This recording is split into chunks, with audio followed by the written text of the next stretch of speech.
नमस्कार। देश की बात में मैं कादम्बिनी शर्मा हूँ आपके साथ। और सबसे पहले खबर मेरठ से। मेरठ के मोहिद्दीनपुर चीनी मिल में जबरदस्त आग लग गई। हादसे में चीफ इंजीनियर नरेंद्र कुशवाहा की मौत हो गई है। नरेंद्र कुशवाहा आग में झुलसकर और गिरकर चोटिल हो गए थे। डीएम और एसएसपी मौके पर मौजूद हैं। आग पर काबू पा लिया गया है।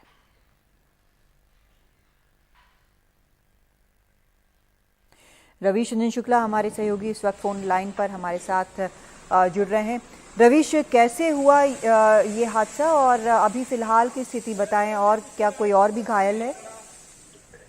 जी देखिए कादम्बनी, आज दोपहर में जो है वो मोहिद्दीनपुर की जो चीनी मिल है वहां पर बॉयलर फटा और बॉयलर फटने के बाद एकाएक जो आग लग गई और आग लगने के बाद में भगदड़ मच गई। उस वक्त वहाँ तकरीबन 100 से 150 जो है लोग काम कर रहे थे। तो चीफ इंजीनियर जो है वहाँ के वो लोगों को बचाने में लगे, लेकिन वो एक ऐसी जगह पर फंस गए थे जहाँ पर आग काफी लगी हुई थी। तो आग जो है आग की चपेट में भी आ गए और उसके बाद में छत से वो कूदे, जिससे वो घायल हो गए थे। इसके बाद हॉस्पिटल में भर्ती करवाया गया, जहां पर उनको मृत घोषित कर दिया गया है। तो एक शख्स की इसमें मौत हुई है आग में, और अभी आग को काबू में कर लिया गया है। जो कूलिंग प्रोसेस होती है वो अभी फिलहाल जो है वो चल रही है। तो ये जो चीनी मिल है ये काफी बड़ी चीनी मिल है, और ये बताया जा रहा है कि गन्ने की जो पेराई है वो भी यहाँ पर चल रही थी। जब उस वक्त आग लगी है तो काफी लोग मौजूद थे, लेकिन जो चीफ इंजीनियर थे वही आग में फंस गए थे। बाकी सारे लोगों को सकुशल निकाल लिया गया था।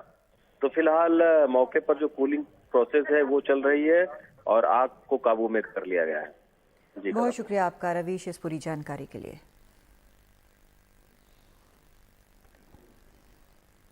श्रद्धा मर्डर केस के आरोपी आफताब को वीडियो कॉन्फ्रेंसिंग के जरिए कोर्ट के सामने पेश किया गया। कोर्ट ने आफताब को न्यायिक हिरासत में जेल भेज दिया है। उसे 13 दिन के लिए जेल भेजा गया है।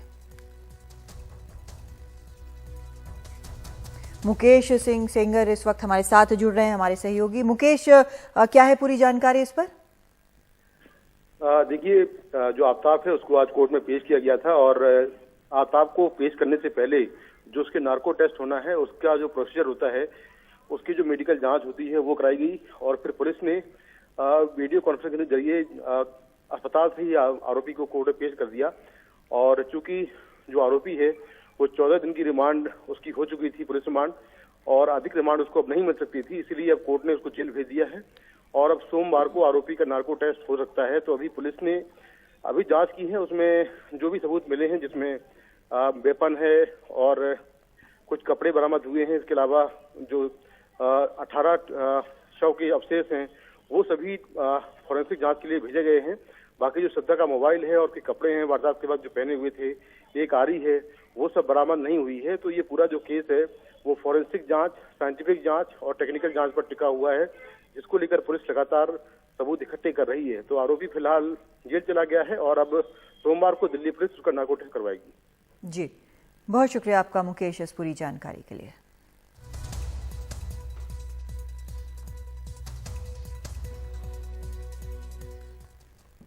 कांग्रेस नेता आसिफ मोहम्मद जेल भेजे गए हैं। कोर्ट ने 14 दिन की न्यायिक हिरासत में उन्हें भेज दिया है। आसिफ मोहम्मद खान का एक वीडियो वायरल हो रहा है जिसमें वो पुलिस वालों के साथ बदसलूकी करते नजर आ रहे हैं, और उसके बाद उन्हें जेल भेजा गया है उनके खिलाफ मामला दर्ज कर।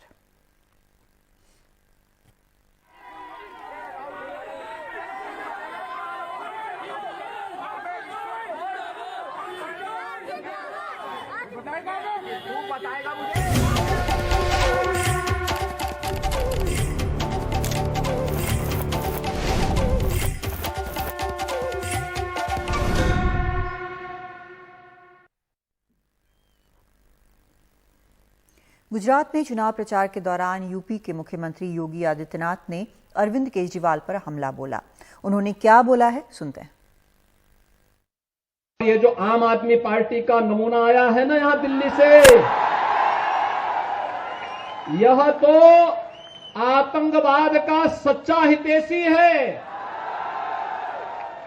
अयोध्या में राम मंदिर का विरोध करता है, और जब भारत की सेना पाकिस्तान के अंदर जाकर के सर्जिकल स्ट्राइक करती है तब भारत के सैनिकों से कहता, बहादुर जवानों से कहता, इसका प्रमाण क्या है? बहादुर जवानों से प्रमाण मांगा जाता है।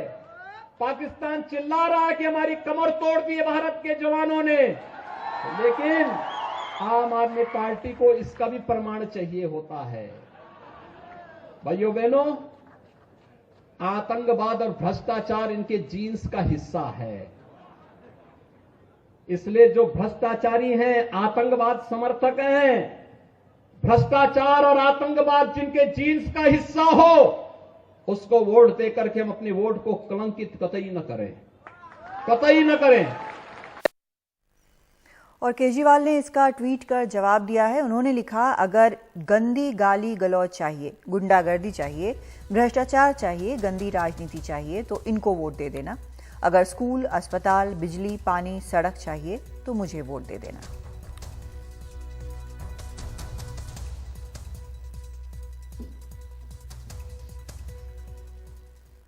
उधर गुजरात में एक बार फिर भाजपा सरकार के नारे के साथ बीजेपी के राष्ट्रीय अध्यक्ष जेपी नड्डा ने संकल्प पत्र बीजेपी का जारी किया।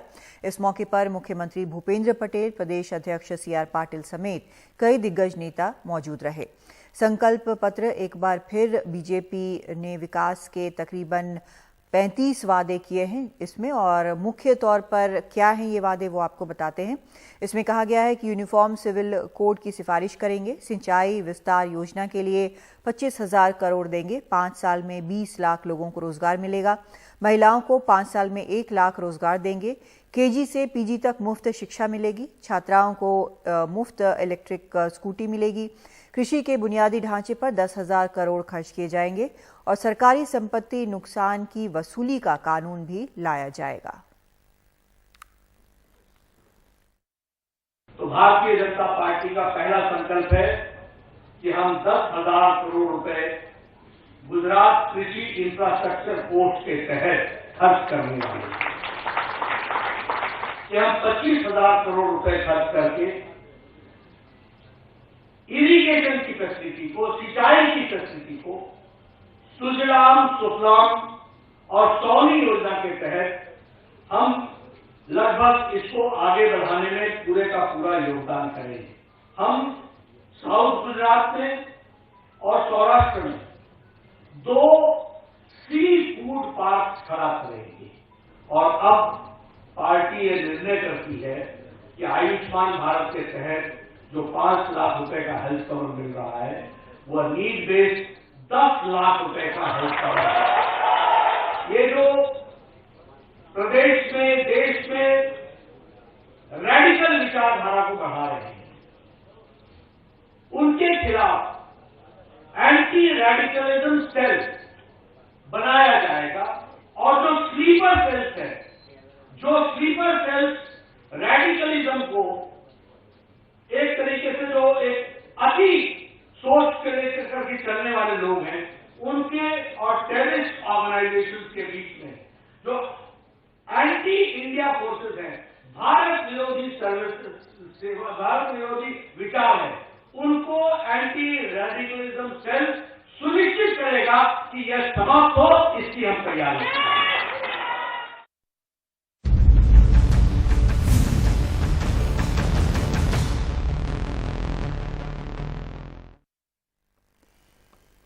वैसे दिल्ली में भी एमसीडी चुनाव की तैयारी है और इस चुनाव में अब इमरान खान, पाकिस्तान, मस्जिद के ईमान और रूस यूक्रेन जैसे मुद्दों की एंट्री हो गई है। बीजेपी के फायरब्रांड केंद्रीय मंत्री गिरिराज सिंह ने एमसीडी के चुनाव प्रचार करते वक्त तत्कालीन प्रधानमंत्री इमरान खान का जिक्र किया। साथ ही केजरीवाल पर आरोप लगाया कि मस्जिद के इमामों को वेतन दिया जा रहा है, जबकि मंदिर और गुरुद्वारों के पुजारियों को पैसे नहीं मिल रहे हैं। उनके भाषण में कही गई बातों पर जब एनडीटीवी ने उनसे सवाल पूछा तो गोलमोल जवाब देकर बचते नजर आए। मोदी ने डंके की चोट पर रशिया को भी कहा, यूक्रेन को भी कहा, हमारे बच्चे वहां से निकलना चाहते हैं, आप अपनी लड़ाई का सीज फायर करें। आप बताएं,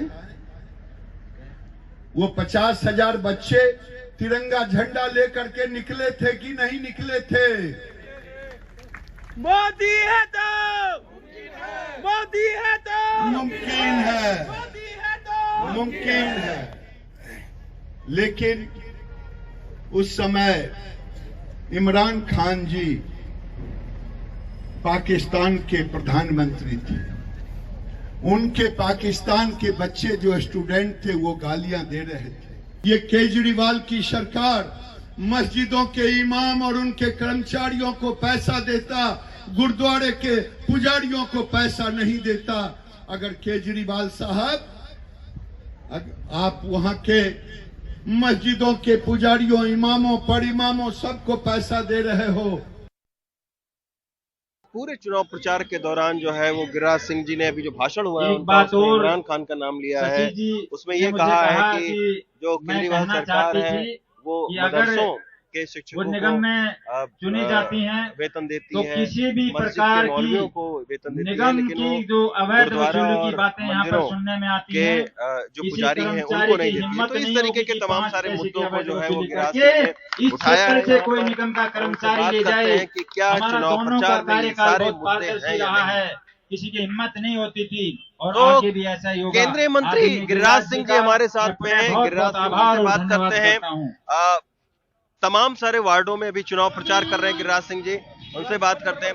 और गिरिराज जी, ये बताइए कि अभी तमाम सारे वार्डों में आपने चुनाव प्रचार किया है, कौन कौन से मुद्दों पर सर वोट आप देने की अपील कर रहे हैं? विकास विकास विकास। लेकिन सर अभी जो भाषण हुआ उसमें तो इमरान खान का आपने जिक्र किया, मदरसों के शिक्षकों का सारी चीज बोल रहा हूँ।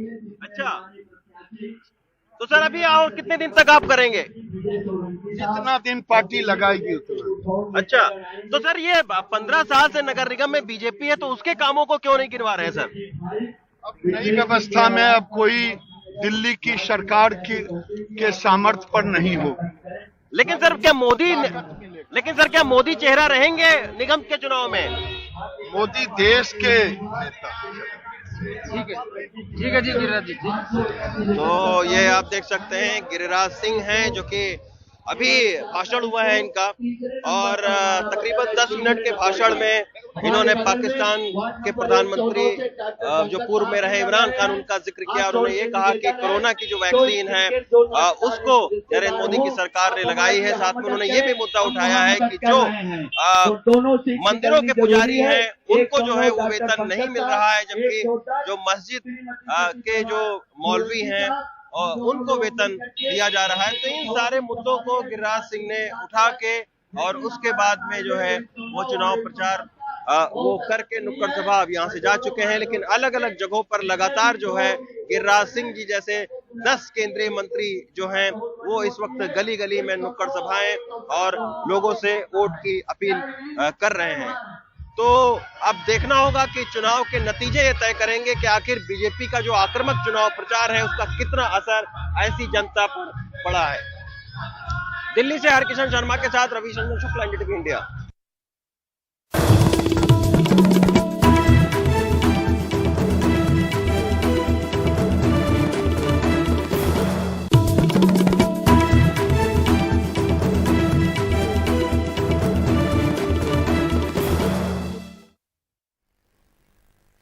दिल्ली आबकारी नीति में घोटाले का जो मामला है उसमें सीबीआई के बाद अब ईडी ने भी चार्जशीट दाखिल की है। सीबीआई की तरह ईडी की चार्जशीट में भी मनीष सिसोदिया का नाम नहीं है। ईडी ने राउज एवेन्यू कोर्ट में चार्जशीट दाखिल कर दी है। कोर्ट को बताया है कि हम अभी सिर्फ समीर महेंद्रू के खिलाफ चार्जशीट दाखिल कर रहे हैं, जल्दी दूसरे आरोपियों के खिलाफ भी चार्जशीट दाखिल करेंगे। कोर्ट को ईडी ने यह भी बताया कि मामले में फिलहाल जांच जारी है। कोर्ट ने ईडी से कहा कि पहले आप रजिस्ट्री में चार्जशीट की कॉपी दाखिल करें और चार्जशीट में दस्तावेजों की संख्या ज़्यादा है, इसीलिए चार्जशीट पर संज्ञान लेने के लिए तारीख देने में समय लग सकता है। करीब 3000 पन्नों की ये चार्जशीट है जिसमें फिलहाल मनीष सिसोदिया का नाम नहीं है।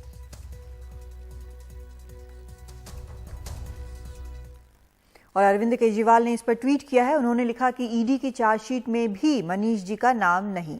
शिक्षा क्रांति से दुनिया में भारत का नाम रोशन करने वाले मनीष जी को झूठे केस में फंसाने के लिए क्या मोदी जी को देश से माफी नहीं मांगनी चाहिए? अच्छा काम करने वालों को जेल में डालने से क्या देश आगे बढ़ेगा?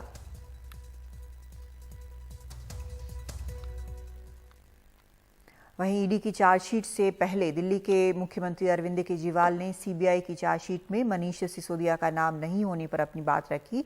अरविंद केजरीवाल ने कहा कि सीबीआई ईडी के 800 अधिकारियों ने घंटों काम किया, लेकिन मनीष सिसोदिया के खिलाफ कुछ भी सबूत नहीं खोज सके। उन्होंने कहा कि उनके सूत्रों के मुताबिक पीएम खुद इस मामले को देख रहे थे और एजेंसियों के निदेशकों से बात कर रहे थे, फिर भी कोई सबूत नहीं मिला। पीएम पर निशाना साधते हुए केजरीवाल ने कहा कि पीएम 18 घंटे काम करने की बात करते हैं, लेकिन अगर वो 2 घंटे भी ठीक से काम कर लेंगे तो देश में महंगाई कम हो जाएगी। इससे पहले मनीष सिसोदिया ने भी इस मामले पर प्रतिक्रिया देते हुए कहा था कि उन्हें झूठा बदनाम किया गया और पीएम को माफी मांगनी चाहिए। कह रहे थे 10,000 करोड़ का घोटाला है, उनके गद्दे फाड़ फाड़ के देखे गए कि उसमें कोई पैसा तो नहीं है। उनके लॉकर सारे देखे गए, मनीष सिसोदिया का एक ही बैंक लॉकर है वो देखा गया।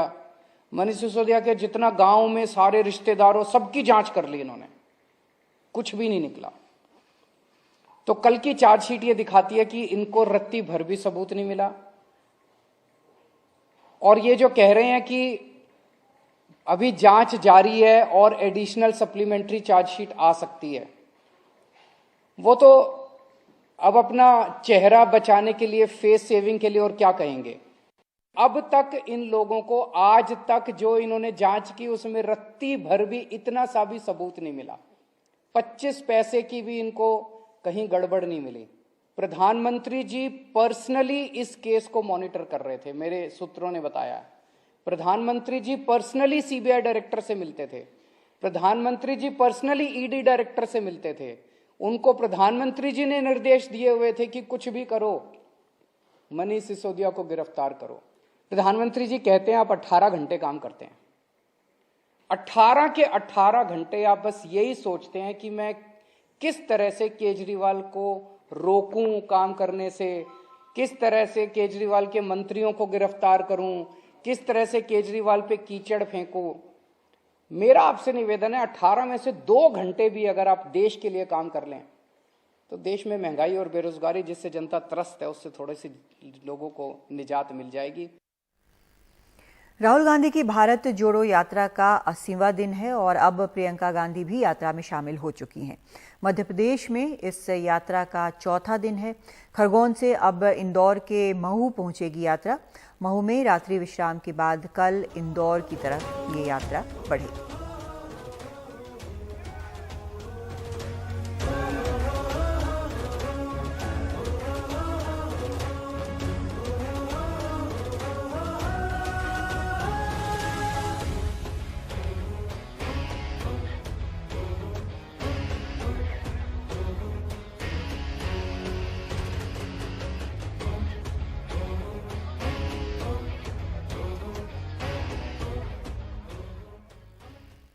और 119 भारत यात्रियों सहित 230 लोग 60 डब्बों का छोटा सा गांव रोज बसाते हैं। अगली सुबह दूसरी मंजिल के लिए निकल जाते हैं।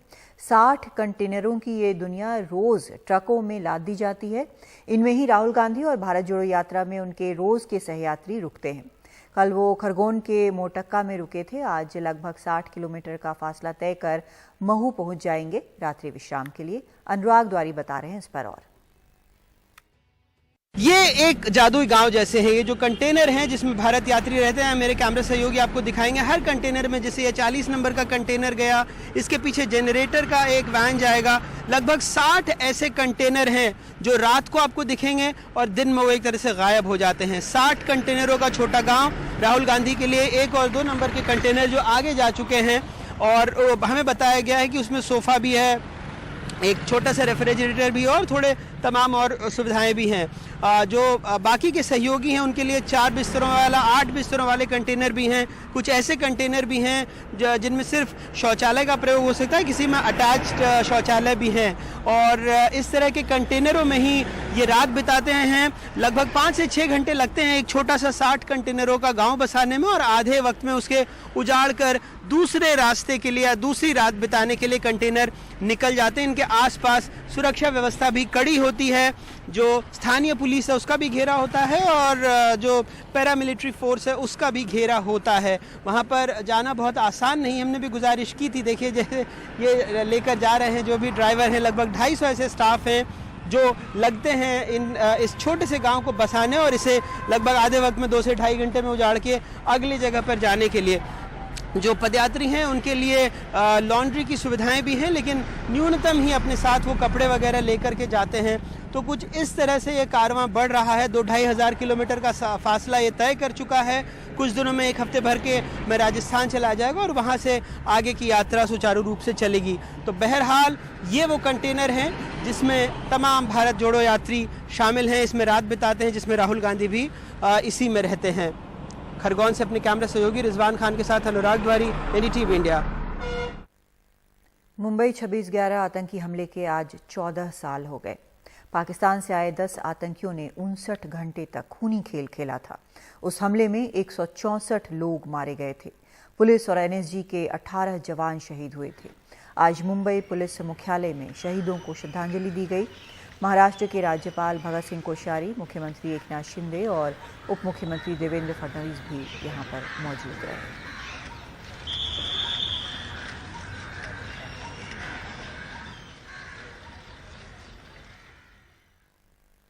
और इस अवसर पर शहीद विजय सालस्कर की बेटी दिव्या सालस्कर ने एनडीटीवी से खास बातचीत की।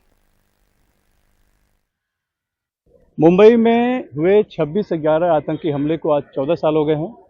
मुंबई पुलिस मुख्यालय में आज उन 18 शहीदों को श्रद्धांजलि दी गई, जिन्होंने कि आतंकियों का लोहा लिया था और उन्हें मार गिराया था। यहाँ पर अभी राज्यपाल आकर गए हैं, मुख्यमंत्री आकर गए, उप मुख्यमंत्री आकर गए, सभी ने श्रद्धासुमन अर्पित किए। उन शहीदों के परिवारों के सदस्य भी यहाँ पर आए हुए हैं। खास करके जो मुंबई पुलिस के अधिकारी थे विजय सालस्कर, उनकी बेटी दिव्या सालस्कर यहाँ हमारे साथ हैं। मैम, 14 साल हो गए उस आतंकी हमले को। आपके पिता थे जिन्होंने लोहा लिया था, आतंकी को मारा था। अब 14 साल में वो एक दर्द या वो गर्व अनुभूति किस तरह से आप उसको लेती हैं? दर्द तो होता ही है, मतलब तारीख ही कुछ ऐसी है कि दर्द तो होता ही है। हाँ, लेकिन 14, जैसे आपने कहा कि 14 साल बीत गए, मुझे लगता नहीं है कि मैं कभी भी वो रात भूल सकती हूँ। मैं 21 साल की थी जब ये आतंकी हमला हुआ, और मुझे अभी भी वो रात वैसी ही याद है। मुझे अभी भी याद है कि टीवी चलाया गया था क्योंकि किसी ने फ़ोन करके मेरे मॉम को बताया कि भाभी आप टीवी ऑन करो, दिखा रहे कि सालस्कर साहब इंजर्ड है करके। तो मुझे लगा कि हाँ ठीक है, अभी शायद किसी हॉस्पिटल में जाना पड़ेगा क्योंकि यू प्रिपेयर्ड थोड़ा सा। तो हमने जब टीवी लगाया तो मुझे अभी भी याद है कि वो एनडीटीवी की जो स्ट्रिप थी वो जा रही थी, and I think Srinivas Jain was saying encounter specialist Vijay Salaskar dies in the attack. तो वो चीज़ मुझे 14 साल बाद भी उतनी ही ताज़ा तरीके से वैसे ही याद है। हमें बहुत गर्व है इस चीज़ का कि इतनी बड़ी शहादत किसको मिलती है और देश के लिए कुछ कर जाने का भाग्य भी किसको मिलता है।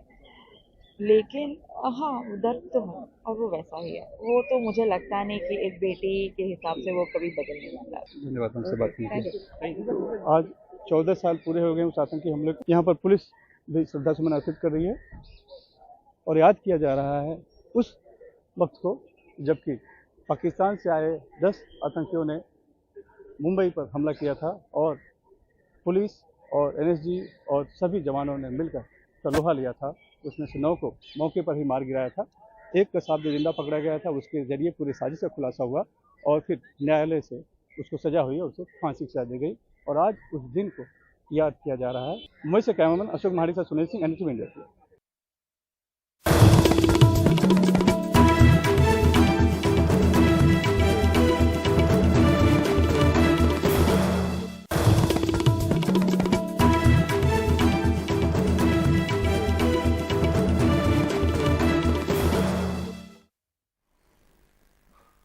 आज संविधान दिवस है। इस मौके पर आयोजित कार्यक्रम में भारत के मुख्य न्यायाधीश डीवाई चंद्रचूड़ ने कहा कि भारत का संविधान सिर्फ कानून की नहीं बल्कि मानवीय संघर्ष और उत्थान की बात कहता है। उन्होंने कहा कि संविधान ने ही समाज के हाशिए पर खड़े, पिछड़े और दलितों को सम्मान दिलाया है। चीफ जस्टिस ने ये भी कहा कि हर भारतवासी के लिए न्याय को सुलभ बनाना उनका दायित्व है। कार्यक्रम को प्रधानमंत्री नरेंद्र मोदी ने भी संबोधित किया। उन्होंने कहा कि भारत का संविधान ही इसकी सबसे बड़ी ताकत है। उन्होंने कहा कि भारतीय संविधान की प्रस्तावना के पहले 3 शब्द वी द पीपल केवल शब्द नहीं है, ये एक आह्वान, एक प्रतिज्ञा और एक विश्वास है। इस मौके पर पीएम ने 4 डिजिटल कोर्ट की भी शुरुआत की।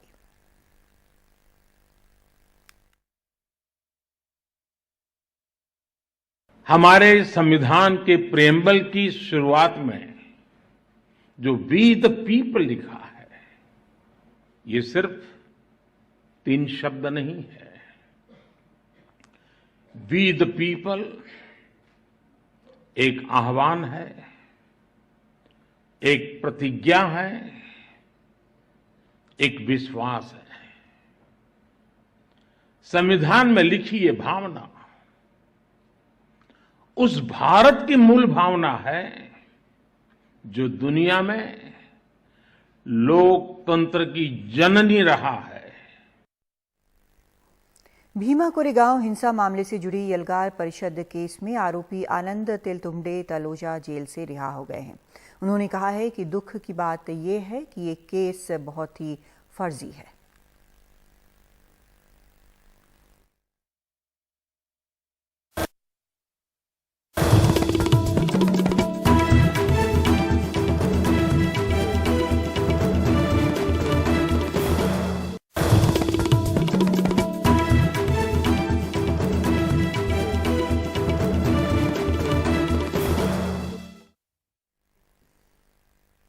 महाराष्ट्र कर्नाटक में चल रहा सीमा विवाद एक बार फिर से चर्चा में है। दोनों राज्यों में बीजेपी सरकार होने के बावजूद महाराष्ट्र और कर्नाटक के मुख्यमंत्री आमने सामने हैं। कर्नाटक महाराष्ट्र सीमा विवाद को लेकर राजनीति तेज है। कर्नाटक के मुख्यमंत्री बसवराज बोम्मई के खिलाफ महाराष्ट्र के पुणे और सोलापुर में प्रदर्शन हुए। दोनों राज्यों में भाजपा सरकार होने के बावजूद राज्यों के सीएम आमने सामने हैं। दरअसल कर्नाटक के मुख्यमंत्री बोम्मई ने दावा किया था कि महाराष्ट्र के सांगली जिले के कुछ गांव ने कर्नाटक के साथ विलय की मांग करते हुए एक प्रस्ताव को पारित किया है। ये गांव पानी के संकट से जूझ रहे हैं। महाराष्ट्र के उप मुख्यमंत्री ने इन दावों का खंडन किया। मुख्यमंत्री एकनाथ शिंदे ने कहा 1 इंच जमीन भी नहीं देंगे। आणि त्याचबरोबर कर्नाटकचा विषय त्याच्यावर मी भाष्य केलेला आहे। हम सीमावर्ती इलाकों में मराठी लोगों को न्याय दिलाने का काम कर रहे हैं। महाराष्ट्र की 1 इंच जगह भी नहीं जाने दी जाएगी। 40 गांवों की समस्याओं का समाधान करना हमारी सरकार की जिम्मेदारी है। कर्नाटक आणि महाराष्ट्र बेळगाव सीमा आंदोलनामध्ये इधर उद्धव ठाकरे ने कहा बोम्मई पर भूत प्रेत का वास हो चुका है, तो कांग्रेस नेता डीके शिव कुमार कहते हैं दोनों तरफ बीजेपी की ही सरकार है, फिर भी ये विवाद ये मैच फिक्सिंग से कम नहीं।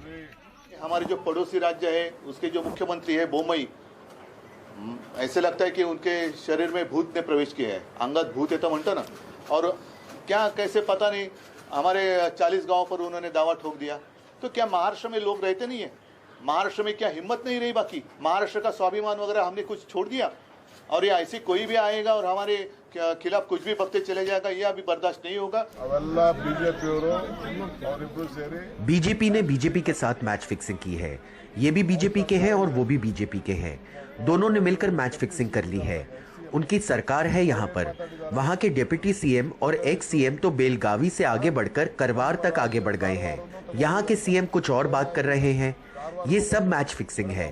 कर्नाटक की 1 इंच जमीन भी नहीं देंगे। यहाँ रहने वाले मराठी कर्नाटक के हैं। पिछली सारी सरकारों ने उनके हितों की रक्षा की है। इन लोगों के बयानों से चिंतित होने की जरूरत नहीं है। अपनी राजनीति चमकाने के लिए ये लोग मैच फिक्सिंग कर रहे हैं। कर्नाटक के मुख्यमंत्री के बयान के बाद सियासत भले ही तेज हो, लेकिन सांगली जिले का सीमावर्ती जत तालुका पानी और अन्य सुविधाओं की कमी पर फिर नाराजगी जाहिर कर रहा है। ये सीधे कर्नाटक जाने की चेतावनी दे रहे हैं। रेशन भेटत नाही, कर्नाटक में रेशन भेटते, न राशन है, न पानी, न शिक्षा। हम मराठी हैं, ये बोलने में शर्माती है। पण बोलायला येतं, ये मंत्री वगैरह बोले आम्हाला एवढं लाज वाटते। कर्नाटक महाराष्ट्र के बीच सीमा विवाद पुराना है और सुप्रीम कोर्ट में लंबित है, लेकिन मुख्यमंत्री बसवराज बोम्मई द्वारा महाराष्ट्र के सांगली जिले के 40 गांवों पर अपना दावा ठोकने के बाद सियासत फिर गर्मा गई है। सांगली के रॉबिन्सन डेविड के साथ मुंबई से पूजा भारद्वाज, एनडीटीवी इंडिया।